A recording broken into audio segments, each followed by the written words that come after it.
Assalamualaikum warahmatullahi wabarakatuh. Perkenalkan, nama saya Elvi Saptiawati Salimaku dengan NIM S1 S12101.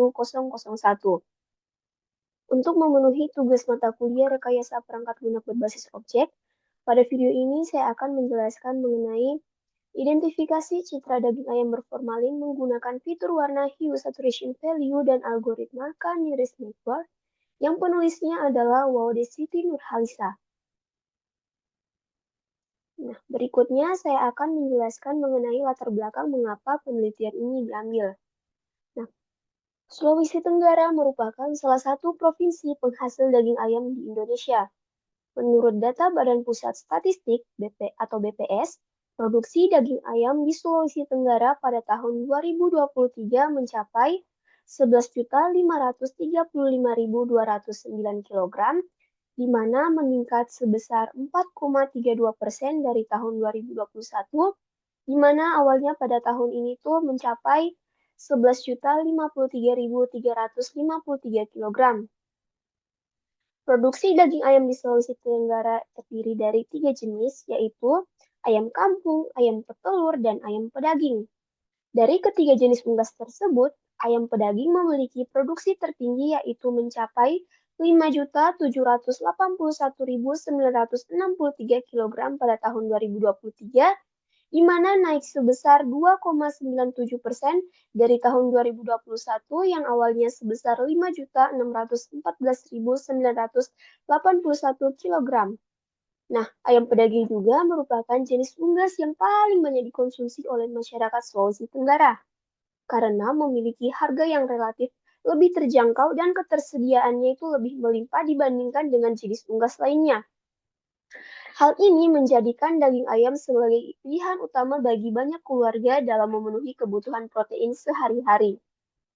Namun, daging ayam juga rentan mengalami kerusakan akibat pertumbuhan mikroorganisme, oksidasi lemak, dan perubahan warna.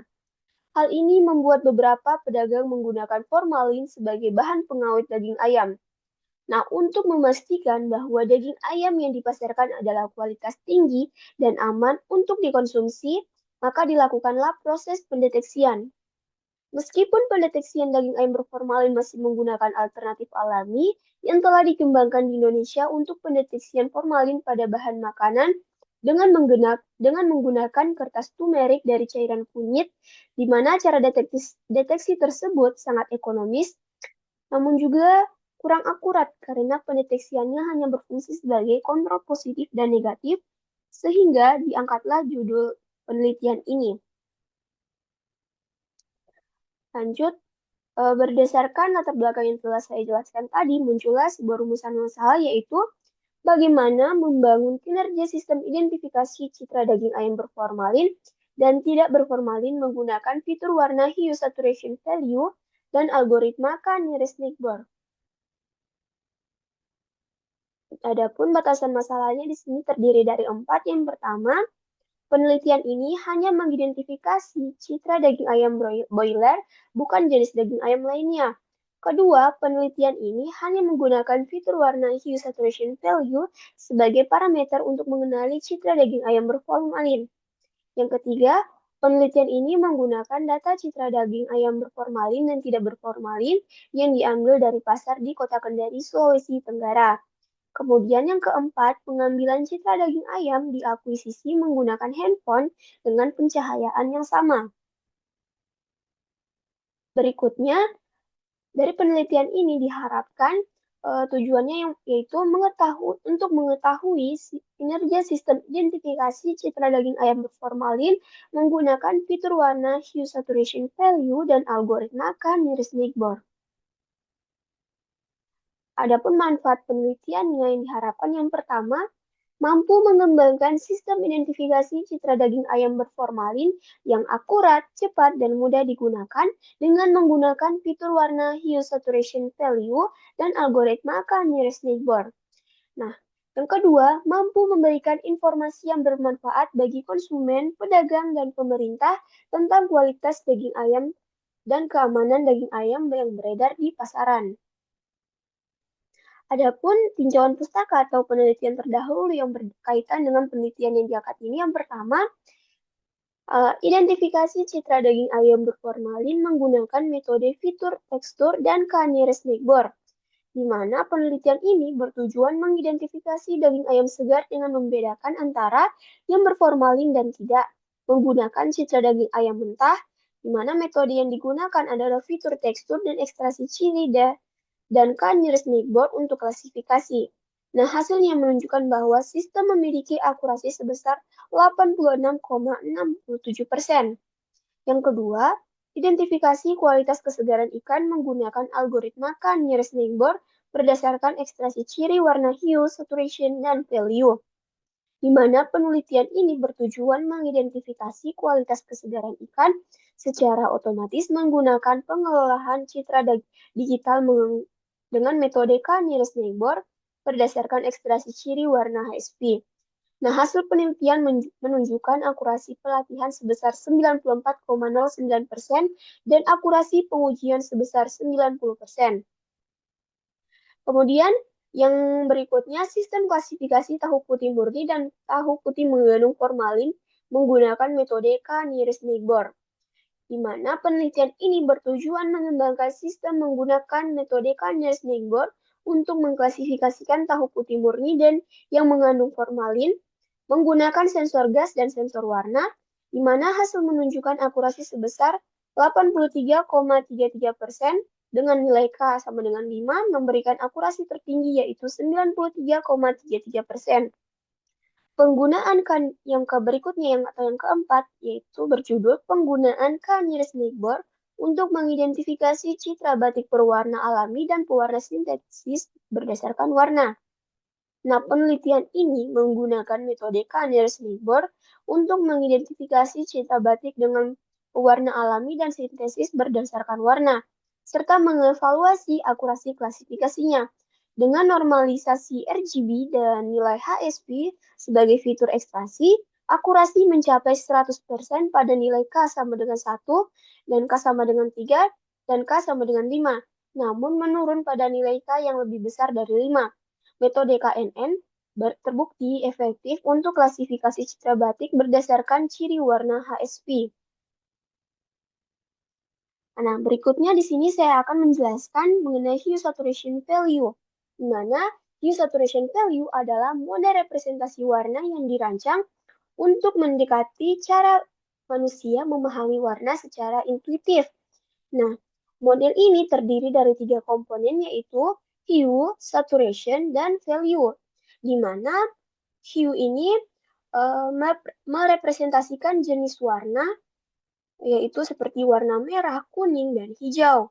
Kemudian ada saturation di mana dia itu mengukur tingkat kemurnian warna, di mana nilai 0 itu menunjukkan warna abu-abu tanpa kejenuhan, sedangkan 1 menunjukkan warna murni tanpa campuran putih. Kemudian di sini ada value, yaitu menggambarkan tingkat kecerahan warna, di mana dengan skala 1 itu adalah gelap, hingga 1 itu adalah cerah. Nah, berikutnya di sini ada tahapan fitur warna HSV atau hue saturation value. Di sini ada 5 tahapan cara menghitung atau tahapan fitur warna HSV. Yang pertama yaitu ada menormalisasi nilai RGB atau yang disebut juga dengan warna murni yang merupakan proses pengubahan nilai RGB dengan rentang 0 hingga 225, di mana harus dinormalisasi menggunakan rentang 0 sampai 1 dengan membaginya dengan 255. Inilah rumusnya. Kemudian yang berikutnya adalah menghitung nilai maksimum dan minimum, di mana di sini ada cara mencari Cmax dan C minimal, lalu disediakan juga rumus untuk menghitung selisih antara nilai maksimum dan minimum. Kemudian yang ketiga di sini untuk menghitung hue-nya, di mana tadi yang kita ketahui bahwa hue itu adalah merepresentasikan jenis warna yang itu seperti warna hijau, kuning, hingga magenta, di mana dia ini terdapat beberapa kondisi di mana dia terdapat beberapa kondisi, di mana diukur dengan derajat 0 hingga 360. Lalu di sini ada rumusnya, jika selisih antara nilai maksimum dan minimumnya sama dengan 0, kemudian Cmax sama dengan R, lalu ada kondisi di mana jika Cmax sama dengan G, Lalu ada kondisi di mana jika Cmax-nya sama dengan B atau blue. Kemudian yang berikutnya adalah menghitung saturation, di mana di sini rumusnya yaitu saturation ini menunjukkan kejenuhan warnanya, di mana jika Cmax sama dengan 0, maka S-nya ini juga sama dengan 0, berarti warna tersebut adalah hitam. Namun, jika Cmax-nya itu tidak sama dengan 0, maka dia itu menggunakan rumus yang telah disediakan di sini, di mana S sama dengan delta per Cmax. Lalu yang terakhir, untuk tahapan yang terakhir, yaitu menghitung value-nya atau tingkat kecerahannya, di mana rumusnya adalah V sama dengan Cmax. Berikutnya, eh, di sini ada K-nearest neighbor atau algoritma yang digunakan, di mana KNN adalah sebuah algoritma pembelajaran mesin yang digunakan untuk klasifikasi dan regresi, di mana algoritma ini bersifat non-parametrik dan bekerja berdasarkan mayoritas dari K tetangga terdekatnya, di mana K ini merupakan parameter yang menunjukkan jumlah tetangga terdekat yang akan digunakan untuk menentukan nilai kelas atau nilai prediksi suatu data. Nah, di mana juga di sini jika K-nya terlalu kecil, model mungkin tuh terlalu sensitif terhadap data noise. Namun jika K-nya terlalu besar, itu model dapat kehilangan detail lokal yang menjadi terlalu umum. Nah, lanjut di sini ada tahapan dari algoritma KNN. Yang pertama, kita itu akan menentukan parameter K-nya. Yang kedua, menghitung jarak antara data training dan data testing, di mana perhitungan jarak yang paling umum dipakai pada perhitungan pada algoritma KNN adalah menggunakan perhitungan jarak Euclidean, di mana rumusnya seperti ini.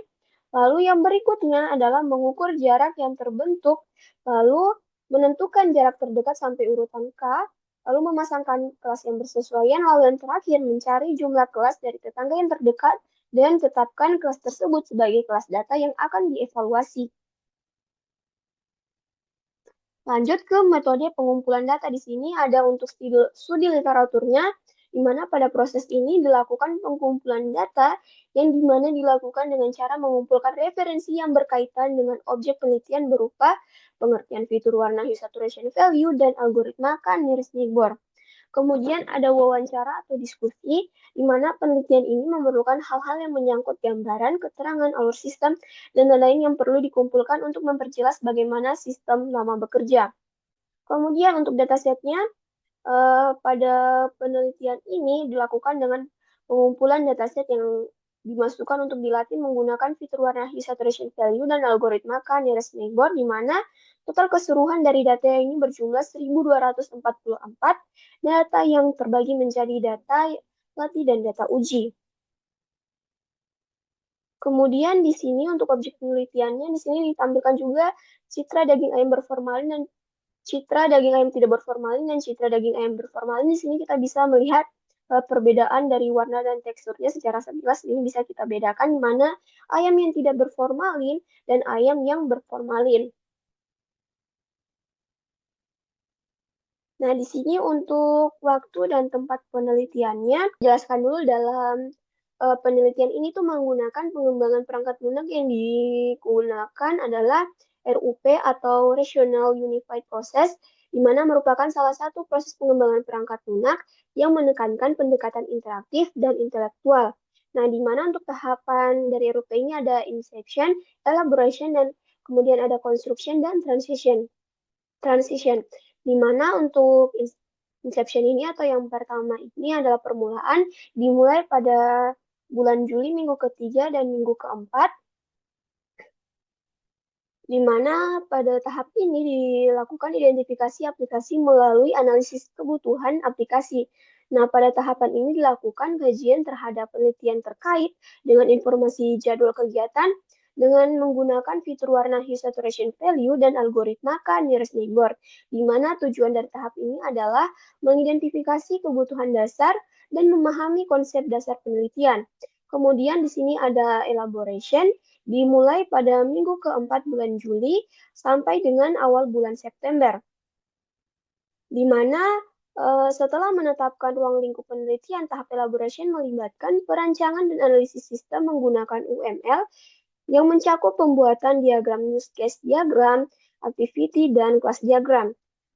Kemudian pada tahap ketiga yaitu construction dimulai pada awal bulan September hingga awal bulan Oktober, di mana pada tahap construction ini pengembangan perangkat lunak dilakukan secara menyeluruh menggunakan bahasa pemrograman Python dan aplikasi Visual Studio Code. Kemudian tahap yang terakhir yaitu transition, yakni pada tahapan transition ini dia itu berfokus pada penerapan sistem ke lingkungan pengguna. Sistem ini diuji memastikan kinerja optimal dan masalah yang muncul setelah pengujian diperbaiki. Dalam penelitian ini, aplikasi diuji memastikan bahwa semua aspeknya itu berfungsi dengan baik. Kemudian, penelitian ini dilakukan di Laboratorium Artificial Intelligence jurusan Teknik Informatika Fakultas Teknik Universitas Halu Oleo. Nah, di sini ada alur sistem secara umum. Di sini kita bisa lihat untuk alur sistem secara umum digambarkan pada flowchart. Yang pertama adalah mulai, di mana mulai ini merupakan langkah pertama dalam proses untuk memulai sistem. Ini adalah titik awal dari seluruh alur bekerja. Kemudian yang berikutnya adalah input citra, di mana di sini pengguna diminta untuk memasukkan citra atau gambar yang akan diproses oleh sistem. Citra ini berasal dari berbagai sumber seperti kamera, kemudian file gambar atau database. Kemudian masuk ke proses yang berikutnya namanya prapromosesan, di mana pada tahap ini citra akan melalui tahapan prapromosesan. Langkah-langkah prapromosesan termasuk mengubah ukuran gambar, mengurangi noise, normalisasi atau peningkatan kualitas citra gambar untuk merepresentasikan data untuk tahap berikutnya. Kemudian yang berikutnya adalah ekstraksi ciri RGB to HSP. Maksudnya di sini setelah prapromosesan, citra akan mengalami ekstraksi ciri. Citra yang awalnya berada dalam format RGB akan dikonversi ke format HSP, di mana ekstraksi ini penting untuk mendapatkan informasi yang relevan dari citra. Kemudian itu penting untuk mendapatkan kemudian itu dapat digunakan untuk dalam model pembelajaran mesin. Kemudian yang kelima adalah pelatihan KNN, di mana dia itu dengan menggunakan ciri-ciri yang diekstrasi, model KNN akan dilatih. Proses pelatihan ini melibatkan penggunaan data latih untuk mengajarkan model bagaimana mengenali pola dan melakukan klasifikasi berdasarkan ciri-ciri tersebut. Kemudian di sini ada uji model KNN, di mana setelah model KNN dilatih, berikutnya dilakukan pengujian dengan menggunakan data uji yang tidak termasuk dalam data latih untuk mengevaluasi kinerja model. Nah, jika model KNN-nya lolos uji, maka akan masuk ke proses berikutnya. Namun jika tidak, maka dia akan kembali ke proses sebelumnya, yaitu pelatihan KNN. Kemudian jika tadi data ujinya telah berhasil atau lulus, data uji maka akan masuk ke proses yang berikutnya adalah identifikasi, di mana berdasarkan hasil pengujian, model KNN yang akan digunakan untuk melakukan identifikasi pada citra baru, model ini akan menentukan kelas atau kategori citra berdasarkan pelatihan yang telah dilakukan. Kemudian yang kedelapan di sini adalah tampilkan identifikasi, di mana pada bagian ini hasil identifikasi yang dilakukan akan ditampilkan kepada pengguna. Informasinya itu berupa label kelas, tingkat akurasi, atau visualisasi lainnya yang relevan hingga prosesnya selesai. Nah, berikutnya di sini saya akan menjelaskan mengenai Unified Modeling Language atau UML. Yang pertama di sini ada use case diagram, di mana di sini pengguna memulai interaksi dengan sistem deteksi daging ayam berformalin. Lalu di sini pada proses training dilakukan untuk melatih model deteksi formalin pada daging ayam. Kemudian setelah trainingnya selesai, maka sistem itu akan menyimpan model. Lalu yang berikutnya untuk bagian testing, di mana testing ini digunakan untuk mendeteksi formalin pada gambar baru. Di sini kita akan memasukkan gambar, lalu pada ini pengguna akan memasukkan gambar. Setelah itu, sistem akan mengubahnya ke format yang awalnya RGB menjadi HSP. Lalu setelah itu, kemudian dia itu akan mengekstraksi ciri-ciri yang diperlukan. Berikutnya, sistem memilih nilai K untuk algoritma KNN. Kemudian hasil klasifikasi apakah daging ayam tersebut berformalin atau tidak akan ditampilkan kepada pengguna. Lalu yang berikutnya di sini ada riset, di mana di sini pengguna ini akan bisa meriset sistem untuk mengulangi prosesnya. Kemudian yang berikutnya, di sini ada activity diagram training, di mana activity diagram training ini pada gambar bisa kita lihat bahwa ketika pengguna, di mana di sini kita bisa lihat bahwa proses dimulai ketika pengguna memulai membuka sistem. Setelah itu, yang menyebabkan sistem menampilkan halaman utama. Setelah halaman utama ditampilkan, maka pengguna mengklik tombol training. Setelah mengklik tombol training untuk memulai pelatihan. Kemudian tindakan ini menyebabkan sistem menampilkan halaman training. Berikutnya, pengguna memasukkan data yang digunakan untuk melatih model. Sistem kemudian memproses data yang dimasukkan dalam memulai proses pelatihan. Jika proses pelatihannya belum selesai, sistem akan kembali ke halaman training. Namun jika prosesnya selesai, sistem itu akan menyimpan model dan prosesnya selesai. Kemudian yang berikutnya, ada activity diagram untuk testing, di mana di sini sama seperti sebelumnya, sistem akan dimulai ketika pengguna membuka sistem. Lalu, yang menyebabkan sistem menampilkan halaman utama. Setelah halaman utama ditampilkan, pengguna mengklik tombol pengujian sistem. Tindakan ini menampilkan sistem menampilkan halaman testing. Lalu, selanjutnya pengguna memasukkan citra gambar. Pengguna memasukkan citra gambar yang akan diuji oleh sistem. Kemudian sistem ini akan menampilkan citra yang telah diinput oleh pengguna. Setelah itu, pengguna melakukan tindakan yang mengubah format citra dari RGB ke HSV dan sistem akan mengekstrak fitur dari citra yang telah dikonversi tersebut. Lalu berikutnya, pengguna kemudian memasukkan nilai K yang digunakan untuk algoritma Canir-Snake Board. Lalu sistem menggunakan nilai K ini untuk melakukan klasifikasi. Lalu setelah klasifikasi selesai, pengguna mengklik tombol untuk mengidentifikasi hasil proses pengujian dan sistem menampilkan hasil dari kemudian sistem ini akan menampilkan hasil klasifikasi kepada pengguna dan prosesnya selesai.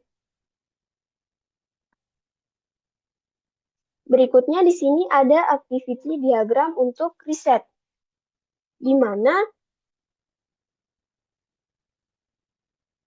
di sini pada gambar bisa kita lihat bahwa sama seperti sebelumnya, di sini pengguna membuka halaman testing dalam sistem. Setelah halaman testing ditampilkan, pengguna membuka halaman testing dalam sistem. Setelah halaman testing ditampilkan ini, pengguna mengklik tombol reset untuk mereset sistem.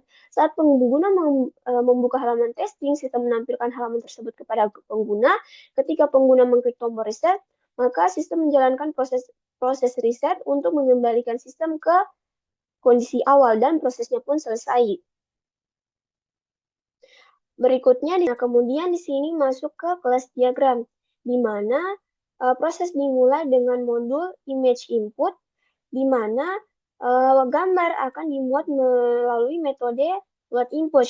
Lalu setelah itu, gambar yang telah dimuat kemudian diproses oleh modul pre-processing, yang di mana menggunakan metode pre-proses, yaitu yang ini. Lalu setelah itu hasil praproses ini adalah gambar yang siap untuk diekstraksi fitur-fiturnya. Lalu selanjutnya model fitur extraction ini mengekstrak fitur-fitur penting dari gambar yang telah diproses oleh metode ekstrak fitur, yaitu yang ini. Berikutnya, fitur-fitur yang telah diekstraksi ini kemudian digunakan oleh modul KNN training ini untuk melatih model KNN dengan menggunakan train model. Lalu setelah itu model KNN yang telah dilatih disimpan untuk digunakan dalam pengujian pada tahap berikutnya, yaitu KNN testing, di mana menggunakan model KNN yang telah dilatih menguji data uji melalui metode tes model. Setelah itu, menghasilkan daftar hasil pengujian. Berdasarkan hasil pengujian ini, kemudian modul identification mengidentifikasi label gambar menggunakan metode identify. Lalu label yang diidentifikasi ini kemudian ditampilkan kepada pengguna melalui modul result display dengan metode display result seperti itu. Nah, berikutnya di sini ditampilkan pula untuk user interface-nya, di mana rancangan antarmuka pengguna atau desain user interface ini merupakan pengembangan tampilan yang digunakan secara langsung oleh pengguna terhadap sistem, di mana rancangan user interface ini dibuat sederhana agar mudah dimengerti pengguna dan tidak ada kerumitan dalam menjalankannya sehingga mencapai tujuan perangkat lunak yang user friendly. Di sini ada tampilan-tampilan user interface dari sistem yang akan dibuat. Di sini ada tampilan untuk user interface home, kemudian ada yang berikutnya di sini ada untuk tampilan user interface bagian training, lalu yang di sini untuk bagian dari sistem interface untuk yang bagian testingnya seperti itu.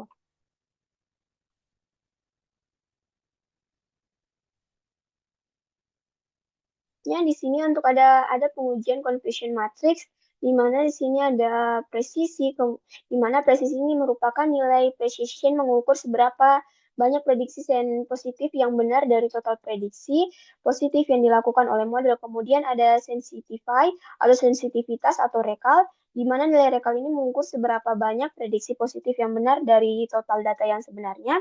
Kemudian ada spesifitas, di mana dia ini merupakan metrik evaluasi yang menunjukkan seberapa efektif suatu model dalam mengklasifikasikan kelas negatif secara akurat.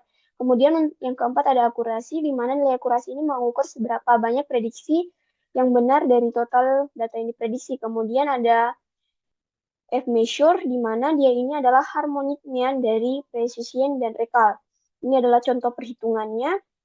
Kemudian yang berikutnya, di sini maju ke pengujian sistem. Nah, pengujian sistem pada penelitian ini yang dilakukan menggunakan pengujian black box, di mana pengujian black box dilakukan untuk menguji fungsionalitas dari aplikasi. Hasil skenario pengujian yang ditampilkan di sini ada pada tabel. Di sini kondisi yang pertama, jika menginputkan citra, maka aksi yang dilakukan adalah menekan tombol button input. Maka aksi yang dilakukan adalah menekan tombol button input citra, maka yang output yang diharapkan itu pada sistem adalah sistem menampilkan gambar yang diinput. Kemudian yang kedua, dia ini adalah ekstraksi ciri warna HSP, di mana aksi yang dilakukan adalah menekan tombol button HSP pada gambar yang diinput. Kemudian output yang diharapkan yaitu adalah sistem melakukan ekstraksi ciri warna HSP pada gambar yang diinputkan. Kemudian yang ketiga, untuk input nilai K, aksi yang dilakukan adalah memasukkan nilai K, di mana untuk output yang diharapkan adalah sistem dapat mengidentifikasi citra daging ayam berdasarkan nilai K yang diberikan. Kemudian yang keempat, identifikasi, di mana aksi yang dilakukan adalah menekan tombol button identifikasi, di mana output yang diharapkan adalah sistem dapat menampilkan hasil identifikasi citra daging ayam sebagai ayam yang tidak berformalin dan daging ayam yang berformalin. Kemudian yang kelima ialah reset, di mana aksi yang dilakukan adalah menekan tombol button reset, di mana sistem output yang diharapkan adalah sistem kembali ke kondisi awal, siap untuk pengujian berikutnya. Nah, itulah penjelasan dari saya. Kurang dan lebih mohon dimaafkan. Wassalamualaikum warahmatullahi wabarakatuh.